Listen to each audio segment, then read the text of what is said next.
Principal, Monsieur le député de Matane-Matapédia. On apprend ce matin, Monsieur le Président, dans la presse, que depuis le retour du Parti libéral au pouvoir, au moins 2 employés en autorité du ministère des Transports ont dénoncé à l'UPAC des irrégularités dans l'octroi des contrats. On y revient.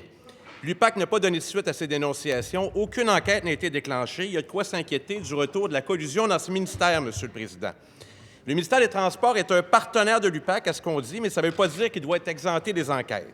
Le MTQ, c'est le plus grand donneur d'ouvrages au Québec. Il y a beaucoup d'argent en jeu.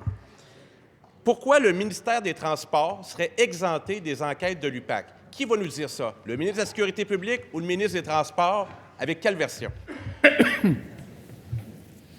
Monsieur le ministre des Transports. Alors, Monsieur le Président, je pense qu'il est inutile de rappeler ici ce matin que l'UPAC prend ses propres décisions, décide des dossiers qu'elle entreprend et décide des dossiers qu'elle n'entreprend pas.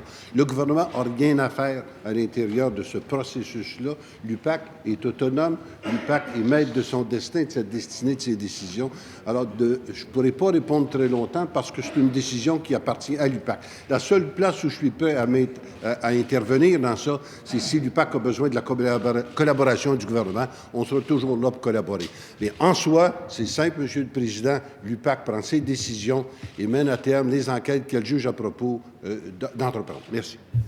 Première complémentaire, Monsieur le député de Matane-Matapédia. Monsieur le Président, est-ce que le ministre trouve ça normal que le ministère des Transports soit exempté des enquêtes de l'UPAC? Je rappelle que ce sont des employés en autorité de son ministère qui ont dénoncé les irrégularités. On ne parle pas de plaintes frivoles, des experts qui connaissent ses façons de fonctionner. C'est surprenant qu'il n'y ait même pas déclenché d'enquête. Comment le ministre des Transports peut nous garantir que ce ministère-là est pleinement ouvert à collaborer à l'UPAC? Je parle d'une collaboration pleine et entière, pas juste à faire une conférence avec le patron de l'UPAC comme il a déjà été fait par son prédécesseur. Monsieur le ministre de la Sécurité publique. Il faut réitérer 2 choses importantes ici, Monsieur le Président. D'abord, c'est que l'UPAC agit en toute indépendance. Elle mène les enquêtes comme elle doit les mener de façon totalement indépendante. Et il n'y a personne qui est exempté des enquêtes de l'UPAC. Absolument personne. Elle fait son travail tel qu'il est prévu. Deuxième complémentaire, Monsieur le député de Matane-Matapédia. Monsieur le Président, le mandat de l'UPAC a été renouvelé, mais il ne doit pas être freiné maintenant que le mandat est amorcé. Ce genre de révélation qui mine la confiance de la population, il doit avoir une réponse claire du gouvernement. Est-ce que le ministre peut se lever et dire très clairement et indiquer à l'UPAC qu'il n'y a pas d'exception, puis le ministère des Transports est totalement ouvert à collaborer avec l'UPAC?